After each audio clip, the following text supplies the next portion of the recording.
How to set up your Badoo profile picture. Open Badoo app. Tap on the profile icon at the bottom right corner of your screen. This will open your profile page.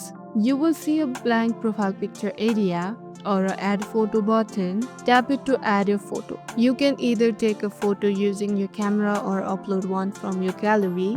Pick whatever works best for you.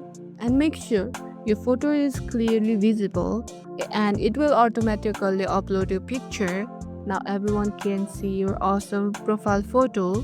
For better matches, consider adding a few more photos showing your hobbies or interests. More photo means more chance to meet cool people. And that's it. If this tutorial helped you, don't forget to like, share and subscribe to our channel. And thank you for watching. See you in the next video.